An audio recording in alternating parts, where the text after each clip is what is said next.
Assalamualaikum. Jangan lupa like, comment, and subscribe. Bye.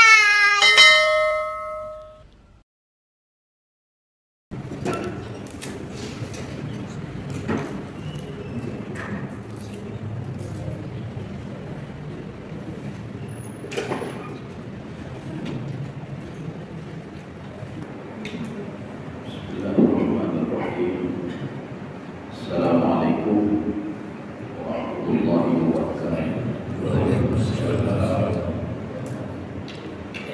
Alhamdulillahirabbil alamin. Wassalatu wassalamu ala asyrafil anbiya'i wal mursalin wa ala alihi wa ashabihi ajma'in. Alhamdulillahi rabbil islami dinan wa bi Muhammadin nabiyya wa rasulah. Bishrah li sadri wa yassir li amri wahlul 'uqdatam min lisani yafqahu qawli. Allahumma ja'al jam'ana hadza jam'an marhuma wa tafarruqana min ba'dihi tafarruqan ma'suma. Kaum muslimin dan muslimat sidang jamaah subuh yang dirahmati Allah. Kita lanjutkan kajian kita pada hal yang keempat ya. Jadi yang membuat kita itu malas untuk beribadah, susah untuk beribadah, berat untuk beribadah. Sekarang kita masuk yang keempat, Al-Arid Ar-Rabi'. Jadi hal yang keempat yang membuat seorang malas beribadah, susah beribadah, dan bahkan tidak mau beribadah lagi. Asyadaidu wal masaib. Jadi ditimpa musibah. Apakah musibah itu untuk dirinya sendiri atau untuk orang lain? Kalau di sini dikasih contoh, kamaradin wasakamin. Marad ini seperti sakit.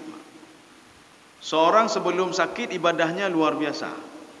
Tapi ketika sakit sudah mulai menurun, bahkan tidak mau beribadah lagi. Ya. Wasakam. Jadi seperti sakit atau sakam. Sakam ini apa namanya? Kalemoh. Kalemoh katuha. Jadi sudah malas untuk beribadah. Atau wa mautin, kematian seseorang. Dulu sebelum anaknya meninggal dunia, ibadahnya luar biasa. Dulu sebelum suaminya, istrinya meninggal dunia, ibadahnya luar biasa. Tapi ketika anaknya meninggal, istrinya meninggal, suaminya meninggal, dia sudah mulai turun. Jadi artinya apa? Kapasitas ibadahnya itu sudah tidak 100% lagi. Nanti diberikan solusi di sini. Bagaimana solusinya? Nahu waladin. Seperti hilang apa? Meninggal anak. Wa faqdi malin, atau hilang harta. Seseorang ketika hartanya banyak, dia ibadahnya nyaman. Tapi ketika diambil oleh Allah Subhanahu wa taala, dia sudah susah dan gundah. Dan kapasitas ibadahnya sudah mulai berkurang. Wa tasallata asyrar, atau orang-orang berbuat jahat kepada beliau. Maka beliau ibadahnya sudah berkurang. Ipekaru ligop, jak temayang ipekaru ligop. Mau buat kebaikan dipekaru ligop. Akhirnya tak mau lagi dia. Alah, untuk apa kita salah? Diganggu selalu sama orang lain. Untuk apa kita berbuat kebaikan? Dipekaru ligop. Ikun ligop memang. Ini namanya watasallata asyran. Orang-orang beruakai ketika kita melakukan sebuah ibadah, ikun kepun ibadah. Nak kaya. Untuk apa bersedekah? Habis duit saja. Habis duit bersedekah.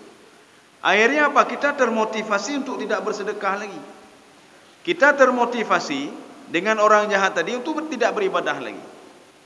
Sekarang diberikan solusi. Bagaimana solusinya? Wa innama kifayatuha bisabri. Jadi cara untuk mengatasinya itu adalah dengan sabar. Dah sabar, Pak. Sabar itu apa? Sabar itu kata Imam Ghazali, al-habsu 'ala nafsi. Menjaga diri. Ketika ada sesuatu hal yang kita benci, kita jaga diri. Ya, itu namanya as-sabru. Ya, jadi as-sabru itu secara bahasa ya seperti itu. Ketika orang lain mengata-ngatain kita, maka kita tahanlah diri kita untuk tidak membalasnya. Karena pada suatu hari Rasulullah sallallahu alaihi wasallam mengatakan begini, celakalah seorang anak yang mencaci maki ayah dan ibunya sendiri. Sahabat bertanya, ya Rasulullah, bagaimana seorang mencaci ayah dan ibunya? Hana orang caci maki yang ngan mak. Ya, ni mak. Apa kata Rasulullah? Ketika seseorang mencaci maki orang lain, sama seperti mencaci maki orang tua sendiri. Ya, kita ulangi lagi. Ketika seseorang mencaci maki orang tua orang lain, sama seperti mencaci maki orang tuanya sendiri. Bagaimana seperti itu? Ya, sahabat makin makin bingung. Ketika si A mencaci maki orang tua si B itu nih Pak, dia caci maki orang tua si A lagi. Makanya ketika kita mencaci maki orang tua lain, sama seperti mencaci maki orang tua kita sendiri. Maknanya si B otomatis dia mencaci maki orang tua kita. Jadi makanya cukup seseorang itu dia mencaci maki orang tua orang lain, dia sama seperti mencaci maki orang tuanya sendiri. Bagaimana caranya? Si fulan yang mencaci maki, ya, si fulan mencaci maki. Dengan kita caci maki dia, si fulan mencaci maki orang tua kita. Kaum muslimin sedang jamaah yang dirahmati Allah. Rasulullah sallallahu alaihi wasallam pada suatu hari ditanya oleh para sahabat. Ini tentang sabar ini. Li'annahu alaihi salatu wasallam lamma su'ila 'anil iman. Rasulullah ditanya tentang iman. Iman itu kan hati, Pak.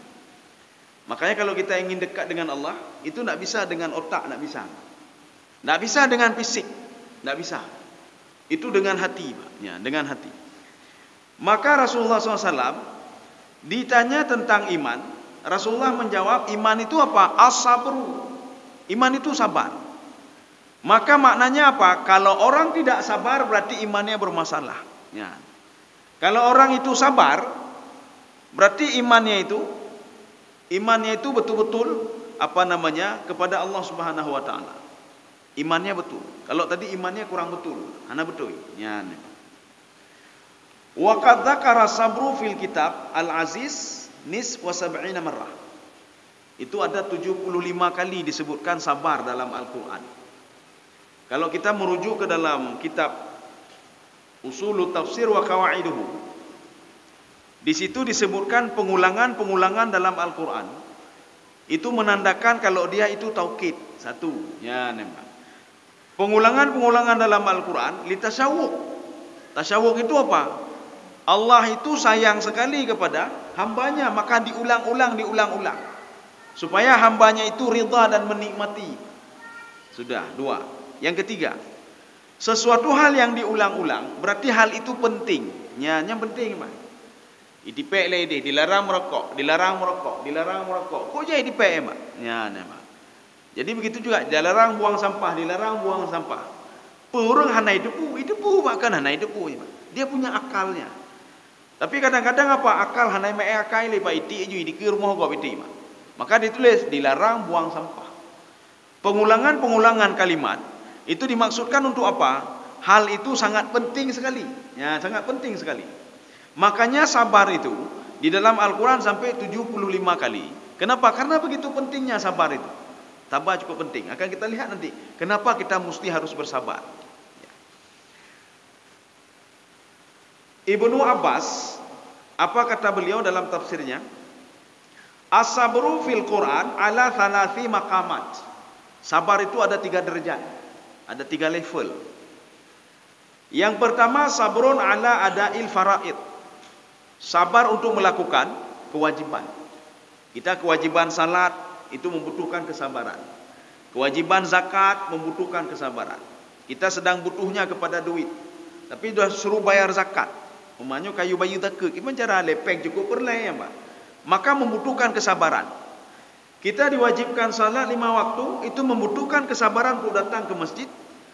Atau kalau kita kita uzur, dibutuhkan kesabaran untuk salat pada waktu itu.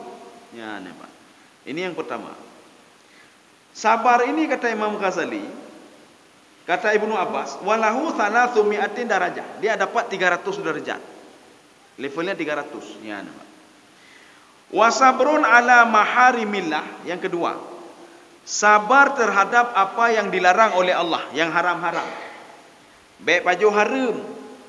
Allah Subhanahu wa taala menguji kesabaran kita untuk tidak makan haram. Jangan ghibah orang lain. Allah menguji kesabaran kita untuk tidak ghibah orang lain. Ya, nampak.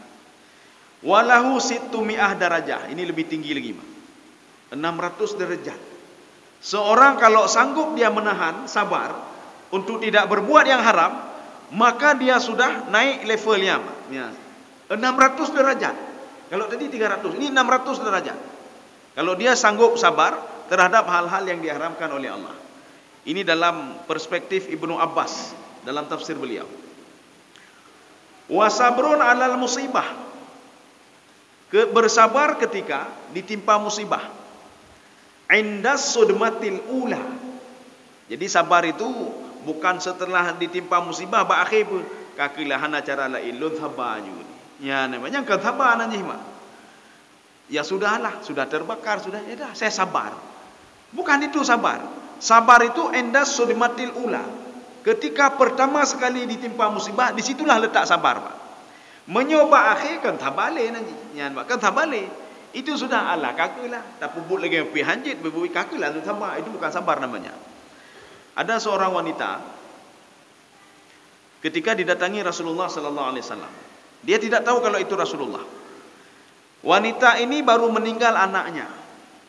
Waktu itu Rasulullah SAW mendatangi wanita ini dan mengatakan, "Isbiri, bersabarlah kamu." Apa kata wanita ini? Karena dia tidak tahu kalau itu Rasulullah. "Kamu enak, kamu masih punya anak. Saya enggak ada anak lagi saya. Saya enggak punya harta lagi. Kalau kamu harta masih ada, anak masih ada, kamu bisa bersabar. Saya enggak bisa, saya sabar." Akhirnya apa? Para sahabat lain mendatangi wanita itu. Apa kata sahabat? "Kamu tahu enggak kamu ngomong sama siapa tadi?" "Nah tahu. Itu Rasulullah itu. Kamu kok sembarangan ngomong?" Wanita ini datang kembali ke Rasulullah sallallahu alaihi wasallam. Apa kata wanita itu? "Saya minta maaf ya Rasulullah. Saya bersabar ya Rasulullah." Rasulullah mengatakan, "As-sabru fi sadmatil ula." Sabar itu bukan sekarang, yang kan tabali ramati. Sabar itu ketika pertama sekali ditimpa musibah, inang ke dah sabar, Pak. Inang ke sabar, ya nampak. Jadi kalau sabar di akhir, yang kan tabali. Lagi orang rumah tutung, Pak. Ganya mepepep. Kasih je mepepep. Ijak orang lain, "Ngesabar, ngesabar." Kakalah lun sabar je rumah pi kagak ada. Pun dah pegak demak. Ya nampak. Menyohan atas sabar pi kagak je rumah. Ya. Jadi sabar itu fi sudmatil ula. Jadi sabar itu padahal pertama sekali itu sabar. Umar dong kai keli kok. Kakalah lun sabar. Ya lun sabar. Tapi untuk lun tuntut nanti pada masa. Saya sabar. Kita ditalimi oleh orang lain lun sabar. Lun sabar. Itu indah sudmatil ula. Jadi bukan setelah kakilah lun berusaha bino. Karena sudah terjepit, kakilah tak sabar juga deh. Nah, itu bukan sabar namanya. Jadi sabar itu inda sudmatil ula. Kayak pengeligau, gedai pengeligau. Kita dibohongi oleh orang lain. Ketika dibohongi oleh orang lain, inda sudmatil ula. Kayak pengelun, kakilah lun sabar juga. Ya, kayak pengelun, kakil lun sabar. Ya. Jadi bukan kayak pengelun, bibi urung yang kalah kehendak. Terakhir sudah 1 jam, kakil lun sabar mentang. Itu bukan sabar lagi namanya, Pak. Ya petahap nanti. Ya, seperti orang kafir ketika dimasukkan ke dalam neraka, mereka nak tahu membuat apa lagi karena kita lihat Allah Subhanahu wa taala. Apa kata orang kafir? "Kami bersabar ya Allah. Netut anda je kamu sabar." Dijawab oleh Allah, "Kalian itu tetap saya bakar walaupun sabar tidak sabar tetap lontut." Ya, tetap saya asap kalian kata Allah. Maka sabar itu bukan di akhir tapi sabar itu di awal. Sabarnya di awal. Kalau orang itu sabar, walahu tis'u mi'ati darajah. Dia punya 900 derajat. Artinya derajat sabar itu terhadap musibah itu derajatnya lebih tinggi dibandingkan seorang bersabar terhadap meninggalkan yang haram atau satu lagi adul faraid, melakukan fardu, salat fardu. Karena ada orang begini. Kalau melakukan salat fardu, ya, Allah hentik hana buku hentik tak sabar hentik mentang tak buku hentik mentang. Ya nampak. Artinya derajatnya 300 dia, Pak. Karena apa? Jit dah gese-gese. Ketika nanti ada kewajiban pun tu tabayyu tiak tu, kajut tu tajih tiak tu, ya nampak. Jadi derajatnya itu kalau dibandingkan dengan sabar terhadap musibah, maka sabar terhadap musibah derajatnya lebih tinggi. Karena banyak ahli ibadah itu ketika ditimpa musibah goyang dia, goyang. Ya, cijak rumah sakit. Urang-urang ahli ibadah yang kena penyakit, nyan lambabah mepep-pep sampai, Pak. Kena penyakit lun, kata sakit lun, ya nampak. Jadi di situ bisa kita lihat, dia terhadap musibah itu tak sanggup dia bersabar. Tapi ketika terhadap fardu, dia sanggup. Hai tajak sembahyang ya ujin hana bupu, belala ujin dia tajak. Hai nyo tak tinggal haramnya, bet apa jo, tak sabar Pak. Itu masih bisa kita. Tapi yang ketiga, bersabar terhadap musibah, bersabar terhadap asyadaid itu agak sulit. Dan derajatnya pun itu lebih ditinggikan oleh Allah sampai 900 derajat. Ya. Kaum muslimin sedang jemaah yang dirahmati Allah. Untuk apa kita bersabar? Baik itu di dalam melakukan hal yang fardu, atau yang kedua, kita meninggalkan yang haram, atau yang ketiga, kenapa kita mesti bersabar terhadap musibah yang menimpa kita? Fa'alaika bisabri fil mawatin kulliha. Ini memang dalam semua hal kita harus bersabar. Arti sabar kita sudah katakan tadi, al-habsu habsun nafsi. Menjaga jiwa, Pak. Ya, terjaga jiwa katanya. Ahaduhuma wa innama dzalika li amraini. Jadi kita bersabar itu gara-gara dua hal. Yang pertama, ahaduhuma al-usul ilal ibadah wa husulil maksud minha. Untuk bisa tercapai ibadah kita, Pak. Ya. Dan dapat pahala. Kalau tidak, kita sedang berjalan-jalan, tiba-tiba ditimpa sesuatu hal, tidak bersabar, ibadah itu tidak terlaksana. Hana jadeh sembahyang. Bekon ya, Pak. Umma bunuh kamu kilah, bunuh karut lanji, karena hana tersabar, akhirnya ibadah tidak tercapai. Tidak tercapai ibadah. Contoh. Makanya syaitan itu takut sekali kepada orang yang betul-betul beribadah hati, Pak. Sabar itu termasuk ibadah hati. Pada suatu hari, ada seorang pemuda, ketika dia sebelum azan berlangsung salat subuh, ini ada di dalam beberapa literatur kitab tasawuf. Dia mandi, dia ambil wudu, dia pakai pakaian terbaik, dia pergi salat subuh. Kalau orang-orang dulu itu kan hana lampu. Jadi dia jalan. Rupanya di tengah perjalanan, dia masuk ke sebuah kolam karena nak nampak. Akhirnya basah semua bajunya. Ketika itu dia Dia pulang lagi, Pak. Dia ganti bajunya, dia mandi lagi, dia berangkat kedua kalinya. Yang kedua kalinya, masuk lagi ke dalam lubang yang sama. Kemudian dia pulang lagi, dia pakai pakaian yang bagus, dia siap-siap berwudu dan pergi salat lagi. Yang ketiga kali. Rupanya yang anehnya, ketika berangkat ketiga kali, di lubang itu sudah berdiri seorang pemuda yang memegang lentera, lampu hemat. Apa kata pemuda ini? Jangan lewat sini, nanti kamu masuk lagi kemari. Ya, nampak. Jangan lewat sini, nanti kamu masuk ke lubang ini. Sekarang saya tuntun kamu sampai ke masjid. Ikuti saya, dituntun. Sampai ke dalam masjid, yang pegang lentera itu tetap berdiri di luar masjid. Ditanya oleh pemuda yang salat subuh tadi, kamu yuk kita masuk ke dalam. Tidak, saya biar di luar saja. Setelah selesai salat, pemuda yang salat tadi dia ketemu sama memegang lentera. Kamu kenapa tidak mau salat? Dan kamu kenapa menolong saya? Dijawab oleh syaitan itu. Pemuda tadi, saya syaitan. Nggak mungkin saya beribadah. Saya syaitan. Yang kedua, kenapa saya menolong kamu?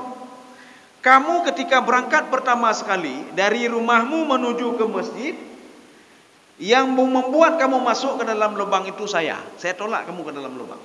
Dengan niat, kamu tidak sabar, dan kamu pulang tidak mau pergi ke masjid lagi. Nyan Pak, hana sembahyang li, Pak. Kalau kita pada posisi pemuda itu nyan lo yakin hana balik li masjid, Pak. Hana balik li. Di tengah perjalanan hujan, nya roh tawo, Pak, roh tawo. Patutnya hana balik li, kau ujian pun dah jalan, Pak. Nyan Pak. Atau basah baju kita, ala pun dah jalan ke batah baju. Ya. Cuma kamu waktu itu kamu mandi lagi, kamu pergi lagi ke masjid. Gara-gara kesabaranmu, dosa-dosa kecilmu diampuni oleh Allah. Kamu balik lagi ke masjid. Yang kedua kali yang tolak kamu ke dalam itu saya juga. Dengan maksud apa? Kamu tidak pergi lagi ke masjid. Rupanya kamu pulang, kamu mandi, berwudu dan pergi lagi ke masjid. Gara-gara itu, maka dosa keluarga-keluargamu itu, dosa-dosa kecil keluargamu sudah diampuni oleh Allah. 2. Yang ketiga, kenapa saya selamatkan kamu? Tidak masuk ke lubang ini. Saya takut kalau kamu masuk ke lubang ini, kamu pulang lagi ke rumah, kamu berwudu, kamu pergi ke masjid, dosa penduduk kampung diampuni oleh Allah. Maka saya tidak mau. Maka saya tuntun kamu terus sampai ke masjid. Makanya setan itu takut sekali dengan ibadah-ibadah hati yang dilakukan oleh manusia, termasuk sabar. Maka Allah Subhanahu wa taala juga mengatakan, kamu tidak bisa macam-macam kepada hambaku yang kamu tidak bisa macam-macam kepada hambaku yang ikhlas. Ikhlas itu kan ibadah hati, Pak. Ya, termasuk juga sabar. Termasuk juga qanaah. Termasuk juga tawadhu. Kamu tidak bisa macam-macam sama mereka. Ya. Kaum muslimin sedang jamaah yang dirahmati Allah.